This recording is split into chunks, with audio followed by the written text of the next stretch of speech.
Papunta na, saglit lang, saglit lang. Sa harap kayo.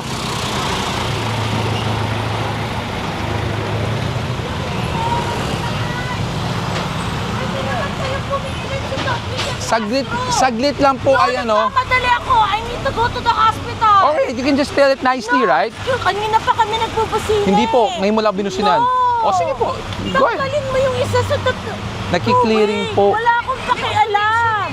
Wala akong pakialam. Kailangan ko nang umalis. O sige po, pahintay na lang po. Tanggalin mo yung truck mo. Wala naman siya sinasalvage dyan eh, para hindi nakahalang sa daanan. Diyos ko.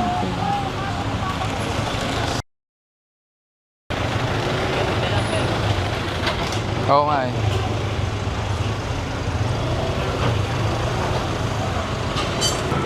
Warning, you have parked in a customer parking only. Maximum 3 hours stay, no overstaying. Your plate number unauthorized. Eh, ewan ko. Ito, wag mo na lang ito. Hindi na makakala yan, mga kababa. Hindi na ba kayang ibaba pa yung bed nyo? Wala na ng handbrake, sir, para hindi na makalagyan. Saglit, wala na sir handbrake. Wala pa sir, walang ticket. May ticket na po yan, kanina pa. Ticket na po pala, Kanina pa. Sabi na sir Gabriel. Pababa na lang po yung handbrake. Grabe, i-explain ko lang. Ako po yung hinihingian ng ticket. Pero ang nagdagalo kasi siya naman yung may-ari po dun sir eh. Ako yung hinihingian ng ticket ni sir. Ha? Ay ako yung hinihingian ng ID. Eh, ang gano'n talaga yung isa, eh wala pong mabigay ngayon kahit tinigay na. Pero andito po ako 3 minutes. Eh, hindi naman sa'yo, di ba? Ito po, kasi isa rin po ng may-ari ni sir. Pero yung talaga yung... walang nagbigay ng ano. So, walang nabigay ng lisensya? Ayaw niya tanggapin po yung isa sir. Eh, kasi hindi naman sa'yo eh. Sa'yo ba? Hindi sir, yung isa kasi... Saka ba't may warning na kayo? Dito po kanina sir. Ibig sabihin, Dito siya, ibig sabihin po naka-illegal park po kayo dito? Opo, illegal. Oh, naka-illegal park po eh, ha? Parang pinakatigit niya sir, ganun? Hindi, winarningan na ng barangay siguro to. Hindi po yun sa floorboard po. Yan na lang, neutral mo na lang sir, neutral. Pan-neutral. Okay, sige. ID. Kailangan nyo po talaga ng lisensya. Okay, sir, pero siya yung binibigay, ayaw ko tanggapin sir. May... Siya naman po talaga yung may hawak ng susi sir eh. Ganda yan sir ha. Eh si sir po may dinrave na isang sasakyan. Kaya po inaano ko yung dapat sa'yo magbigay ng lisensya. Kasi si sir, Naka-illegal park din. oo, eh po yung inalis niya na. Kaya hindi ko na Naka-illegal park ka rin pala. Illegal park lang po sir. Oh, Yung na may gano'n, ayaw niya. Pero okay lang po naman po. Opo. Ang tawag po doon, sir, nag-drive po ba kayo? Ang tawag po doon is driver's license. Opo sir, yung driver's license. Opo. Bibigay sir. Opo, kasi nga, may huli rin po siya doon. Tama ba? O, yun. Ang isang lisensya, isang huli lang at a time. Opo. Ticket. Impound nyo, wala namang lisensya. Anong gagawin natin? Kunin niyo to.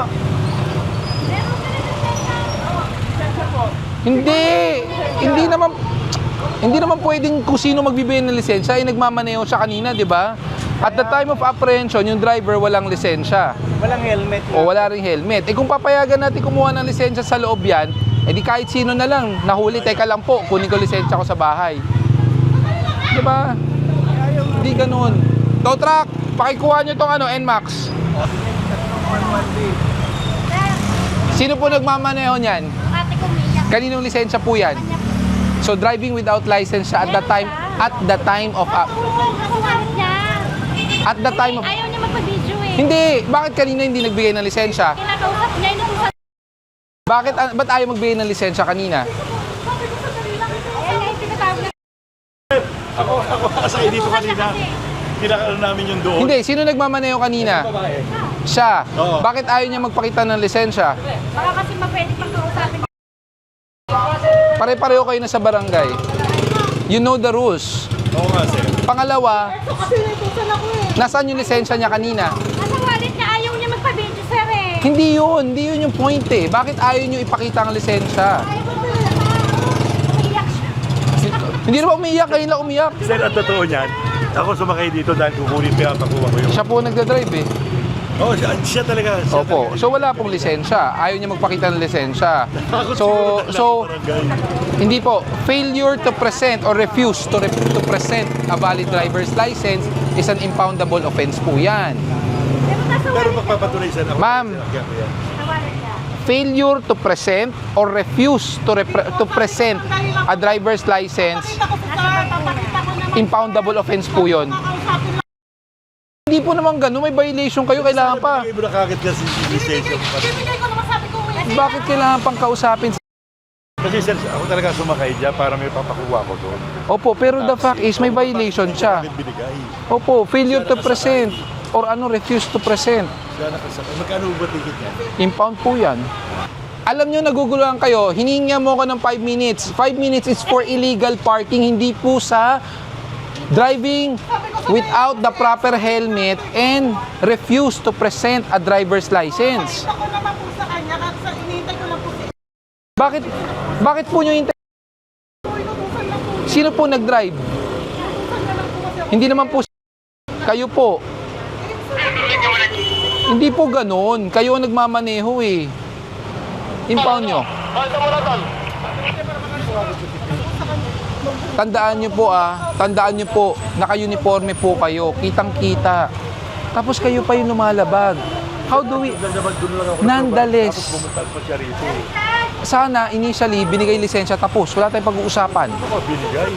Gusto pa ipilit kay kakausapin nyo po. Hindi naman po kayo nagmamaneho. Siya. Sir, baka pwede tikitan na lang. Kanina po, simpleng ticket. Without ano po yan, helmet. Ngayon, hindi naman niya pinakita ang lisensya. How will we know na yung lisensya niya ay nasa wallet, galing po siya sa loob ng bahay? Kinuha. Baka iniwan, tapos kinuha lang ngayon. Galing siya may barangay. Hindi po. Ayaw nga niya ipakita kanina eh. Kung pinakita po niya yan, ticket lang tayo.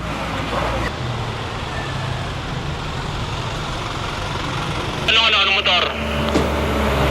Tow truck dito, kukunin itong motor. Akyat na! Mamaya nyo na ayusin! Taas nyo na!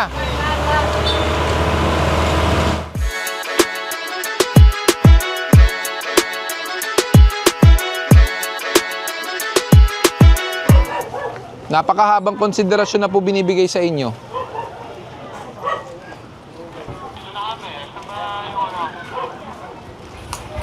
Dito sa third. Third.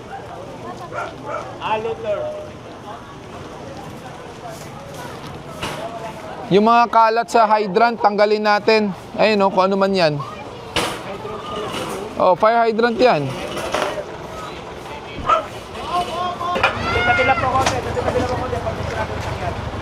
Pwede bang divert niyo muna yung mga sasakyan na pumapasok dito? Pa-divert niyo muna.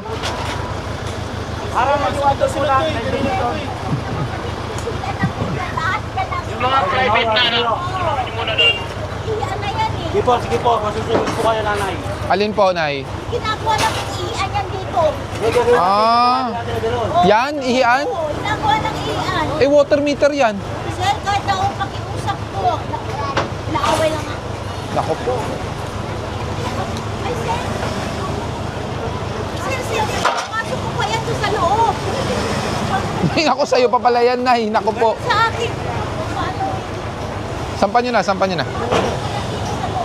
Linisin nyo yung mga bakal na yan. Tanggalin nyo na tong yero para mawala yung ihian nila dyan. Nay, pasusunurin po namin yung magkokolekta ng mga basura para malinis din po yan. Sir, huwag lang alisin. May kawawa ang metro namin. Ay, kala ko ba ihian? Alam nyo, Iyan nga po. Kaya nga po tatanggalin para walang ihian. Ganun din po, ihian din Nay, nila yan, kaya sir. yan may yero, may ihi lalaki dyan Nakatago. May ihi. Sir, kahit naka-open yan, ang problema kasi yung metro. May charge sa amin yan kapag ang metro kasi every 3 years Hindi, na ang palit. hindi, ito nga po. Andyan po yung local. Sinabihan ko po na ginagawang ihian to. Oo. Meron po tayong ordinansa na yung pag-ihi po sa pampublikong kalsada, pinagbabawal yon. So mamumultahan po. Namin hindi kaya Kaya nga po, mahirap i-tolerate ang mga tao. hindi po natin ito tolerate, lilinisin po natin para mapilitan. Para wala pong harang, mahiya naman po sila kung... Sir, ang metro every 2 years nagpapalit. Oo nga po. Advisable yun, dapat 3 to 4 years Opo. of change. Hindi, kaya nga po. Siyempre, in charge sa amin yun, naka-charge. Opo, kaya nga po. May-ari. Hindi, kaya nga po, para maiwasan, walang harang open. Para mahiya naman po sila. Sir, style nila, nakabalagbag, bubukaka na lang. Kahit na anong saway mo, sir. Hindi, papaayos na lang po natin para matakpan yung metro. Nakaulo. Ayun nga po eh. Isipin nyo, sir, yung amoy pa niya sa amin ang punta. Opo, kasi Ano po ba to? natunaw na nga yung ano. Hindi, pero may butas eh. Ba't may gate? Pagitan niya tayo. Pagitan. Anong Boundary. sa amin yan, sir? Opo. Wala nga. Opo.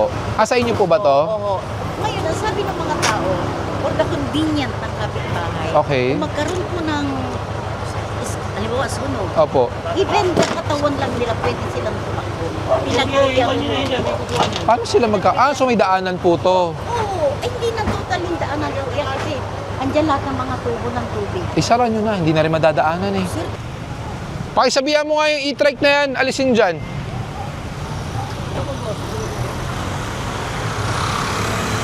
Basta hindi nakausli sa kalsada. Yun kasi nakausli sa kalsada eh.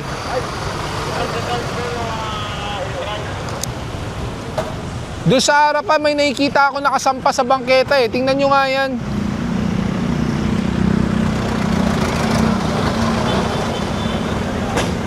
Yung ano, brasuhin nyo pag ayaw makinig.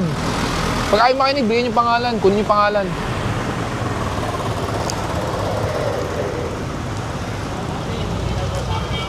Lagpas na po kayo.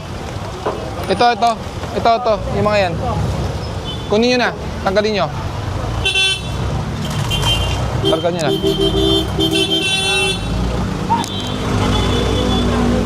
Ano to? Ito pa. Kung ano man yan, tingnan nyo.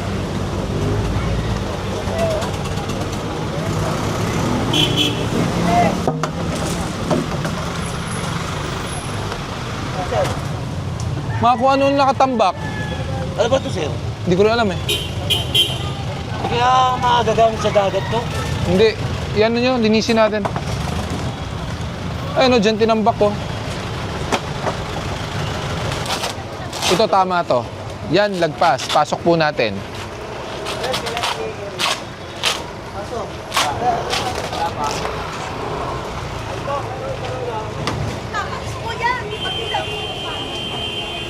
Ay, madadamay yung bubong pag ano.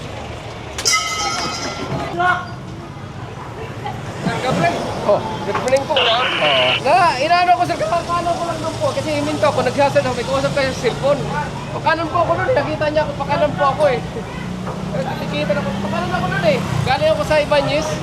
Hindi ko po masasagot dahil Nakausap ko siya sir, sabi ko, nakita mo naman sir, pakanan ako eh. hindi ko po masasagot dahil Hindi wala na po kasi ako ako sa doon. L-trip. Pakanan po ako. Ginagawa lang sa bahay, doon yung nilagay ko na kasi. Paano kaya yun sir? Sa bangketa po kasi. Dapat tanggalin nyo po. Papasok na lang ho. Alin po ba dyan? Sir Gabriel, pakanan po ako nun oh. O, yung mga kisame daw sa kanila, papasok nyo yan. Wala po akong magagawa. Local po ang ano, hindi po ako naninikit sa inyo. Yung local po. Opo, hindi po ako. Sir, pakanan po ako eh. Kaya nakita naman niya po Yung mga kisame, papasok nyo na lang. Libre lang po kasi boss.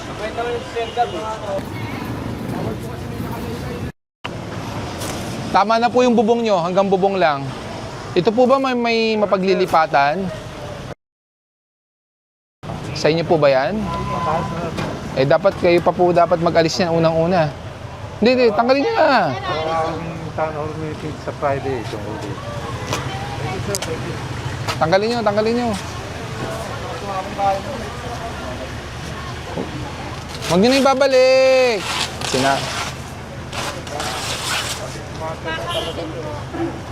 Saan nyo po ililipat yan? Hindi, pati-dismantle ko lang na sir. Ay, dismantle po. O sige po. Oh, Skog, dismantle nyo na. Tulungan na namin po kayo para mabilis.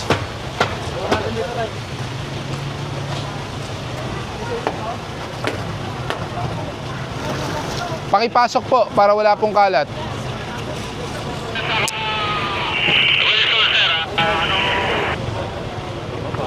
Kumanan dito yung, kumanan kayo. Yung kabila, ano ba yan? Tingnan nyo nga. Tapyasin nyo.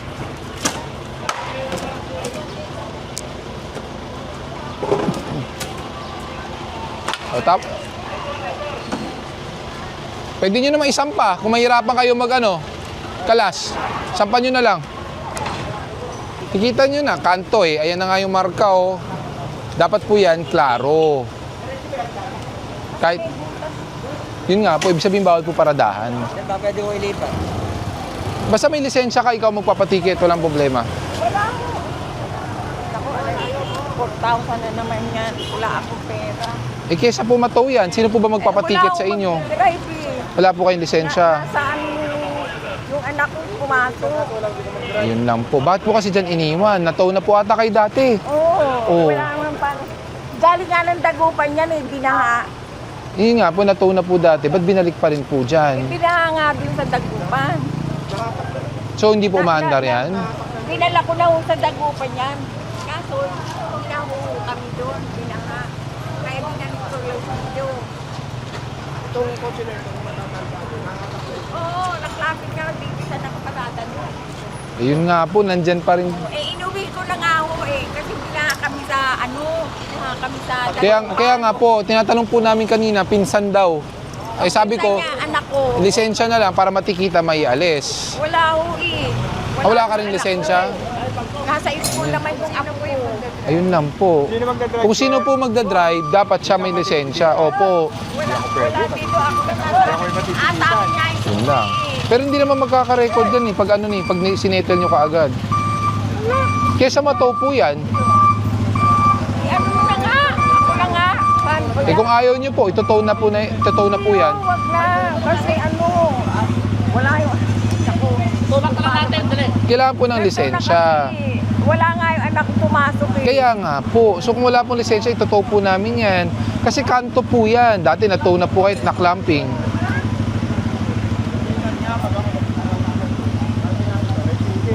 Uwi ko kaya yung apo ko. 5 minuto lang po ang konsiderasyon na binibigay namin. Wala sa aquarius ko. Eh wala may lisensya eh. Kunin mo na. Sige sir, ano ko lang sir, paano yung Hindi po kayo nag-usap para pareho po kayo ng kwento. Ay, iba sabi naman niya. Umalis. Tao ma, asa ba si EJ? Nasa aquarius eh. Yung po yung umalis, yung anak. Yung may-ari ko yung Pumasok sa school eh. Kung sino nga po may lisensya para may alis. Kunin mo lang ang lisensya ni sir. Sino magdadrive? Dahil siya pumasok, nagdala yung lisensya. Kunin ko na lang yung lisensya. Kunin nyo na nga. Tutulakan lang sila eh. Ang sabi nga sir, kailangan dito talaga namin dito manpower. Hindi, saka ang point dito, tulad niya, naklamp na dati, inulit na naman. Sa inyo po ba ito mga to? Baka pwedeng pakipasok para wala po sa kalsada.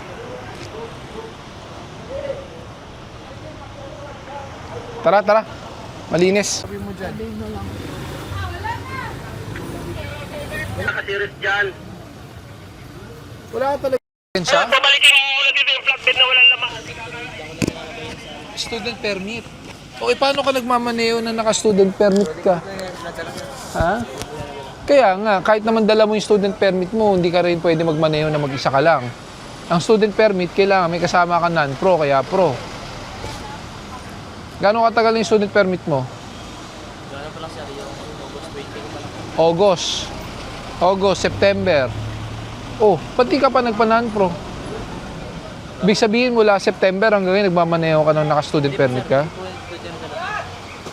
Oo nga. Naka-joyride po ko sir sa Nagjo-joyride ka? Pwede ko na sir sa Paano yan? Wala kang lisensya. Kanino yung motor? Sa'yo? ano po sir, sa airport. Sa airpot mo. O sabihan mo na, impound na yan. Ganun din. Wala rin dala lahat. Boss, hindi po pwedeng ganun. Pero kasi kahit naman mag-student permit ka, hindi ka pa rin pwede magmaneho eh. 1 month lang ang student permit ah. Pwede ka na magpa-non-pro. 32 days sir. Oh, September 20 pa eh. September 20, October 20. Ay di, kailan mo kinuha? August 28. O, August 28. Edi September 28, sobra-sobra na. Dapat nagpa-non-pro ka na muna. May punto pa kayo sir? Wala pa bang Yung mga ibang tow truck, yung mga may karga, paikutin nyo muna dito kasi merong walang lisensya na napara ko.